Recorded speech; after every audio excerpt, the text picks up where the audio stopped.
یار یہ جس دن بات تہذیبیاں کرنی ہو نا مجھے ایک شو پہلے بتایا کرو کہ کل بات تہذیبیاں. کیوں پھر تم کیا کرو گے؟ یار بندہ پھر آ کے تہذیب سے بیٹھتا ہے. تو ابھی آپ تہذیب سے نہیں بیٹھے ہوئے؟ نہیں اس طرح بیٹھتے ہیں تہذیب سے. اچھا جو زیادہ دیر ایسے بیٹھنے کا عادی نہ ہو اسے بل پڑ جاتا ہے, سیدھے ہو جاؤ. بل والی بات نہیں ہے, میں زیادہ دیر ایسے بیٹھوں تو بیوقوف لگنے لگ جاتا. اچھا ہماری پہلی بد تہذیبی کا تعلق ہمارے گھروں سے ہے. آپ نے یہ محسوس کیا ہوگا کہ صفائی کے دوران چاہے خاتون خانہ صفائی کر رہی ہو یا آپ کی ملازمہ صفائی کر رہی ہو تو جو گھر کے مرد ہیں اور بچے ہیں وہ بالکل اس بات کا خیال نہیں کر رہے کہ فرش ابھی گیلا ہے, صفائی ابھی ہو رہی ہے, اور وہ اس کے اوپر چلنا شروع کر دیتے تو ہیں. اگر آپ خود صفائی کر رہے ہوں تو پھر بھابھی کا فرض بنتا ہے کہ وہ احتیاط کریں. اچھا وہ بچے یا مرد جو ہے وہ بالکل اس بات کا خیال نہیں کرتے اور چلنا شروع کر دیتے اور وہ دوبارہ سے صفائی کرنا پڑتی ہے پورے اس ایریا کی. اتنا ٹائم صفائی کرنے والے کو دینا چاہیے کہ فرش تو سوکھ جائے. اچھا ہماری دوسری بد تہذیبی کا تعلق ہمارے ہسپتالوں اور کلینک سے ہے, یعنی آپ اسے پیشہ ورانہ بد تہذیبی بھی کہہ سکتے ہیں. وہ یہ ہے کہ جو ڈاکٹروں کا مریض کے لواحقین کے ساتھ جو رویہ ہے وہ زیادہ اچھا نہیں ہوتا. ڈاکٹروں کا بھی ایک موقف ہے کہ لواحقین کا رویہ بھی ٹھیک نہیں ہوتا, لیکن دونوں طرف سے تھوڑا اکوموڈیٹ کرنا چاہیے. اس وقت جب ان کا جو مریض ہے وہ اس کی حالت خراب ہے, وہ پہلے جو ہے لواحقین پریشانی کا شکار ہے, اس عالم میں ڈاکٹر کا یہ فرض بنتا ہے کہ وہ اپنے اچھے رویے سے خوش اخلاقی کے ساتھ ان کی پریشانی کم کرے. ان کی کوڑی بات بھی سن لے, اس وقت تو بیچارے ایموشنل ہوئے ہوتے ہیں یار, طرح طرح کے سوال کر رہے ہوتے ہیں جس پہ بعض اوقات ڈاکٹر صاحب جو ہیں وہ چڑ جاتے ہیں. لیکن اگر وہ چڑنے کی بجائے تھوڑا سا حوصلہ مندی کا مظاہرہ کر لیں اور بات برداشت کر لیں اور ان کی جو پریشانی ہے اس کو کم کرنے کی کوشش کریں تو یہ ثواب کا باعث بھی ہے ڈاکٹر کے لیے. ایک تو وہ مسیحائی کا فریضہ سر انجام دے رہے, دوسرا لواحقین کے لیے بھی وہ ایک سکون کا باعث بن سکتا ہے. اچھا لواحقین کا بھی فرض ہے کہ وہ بھی کم از کم خیال کریں ڈاکٹر کی مصروفیت کا, اور اپنے ساتھ ایک مریض ہے اس کے ساتھ 10 لواحقین ہیں اور وہاں پہ وہ ڈیرے ڈالے رکھتے ہیں جس سے ڈاکٹر بھی چڑ جاتے ہیں. لواحقین بھی ساتھ جو ہوتے ہیں وہ پوری سٹوری شروع کر دیتے ہیں. ڈاکٹر صاحب جب 1971 کی جنگ لگی تھی اور گڑی شاہ کے پل کے پاس جناب جب بم چلا تھا اس وقت جناب یہ مریض جو ہے نا جی 17 سال کا تھا. یار سیدھا اسے بیماری بتاؤ اور دوائی لو اور گھر جاؤ. اچھا ایک اور بد تہذیبی ہے جس کا تعلق ہمارے گھروں سے ہے اور خاص طور پر نئی نسل سے ہے.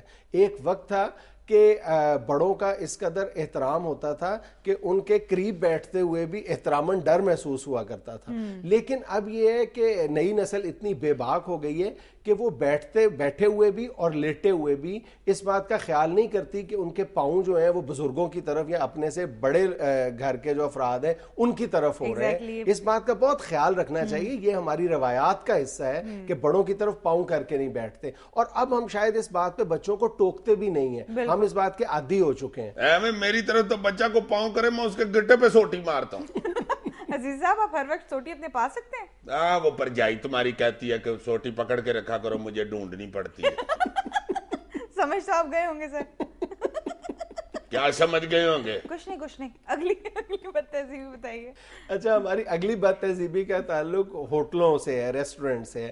جب ہم وہاں کھانا کھانے جاتے ہیں تو ہم اس بات کا خیال نہیں کرتے کہ جو ہوٹل کے جو بیرے ہیں وہ بھی انسان ہیں. ہم اپنے بچوں کو بھی اس بات پہ روکتے ٹوکتے نہیں ہیں کہ وہ ان بیروں کے ساتھ بد تہذیبی نہ کریں, غیر مہذب جو رویہ ہے وہ نہ اپنائیں. اور ان کو ہم گھریلو ملازم سے بھی کوئی نچلا درجہ دیتے ہیں, ان کو بلانے کا انداز, آرڈر کرنے کا انداز, یا کوئی اگر کوئی کمی بیشی ہے کوئی کھانے میں یا کوئی شکایت اگر کرنی ہے تو ہمارا جو رویہ ہے وہ بہت اکھڑ ہوتا ہے. اور ہم یہ بھول جاتے ہیں کہ وہاں اور لوگ بھی موجود ہیں جن کے سامنے ہم اس کی عزت نفس جو ہے اس کو پامال کر رہے ہیں اور اس کی تذلیل کر رہے ہیں. یار پا جنید جس طرح کی باتیں تم سمجھاتے ہو نا کسی وقت تم میری امی لگنی شروع ہو جاتی.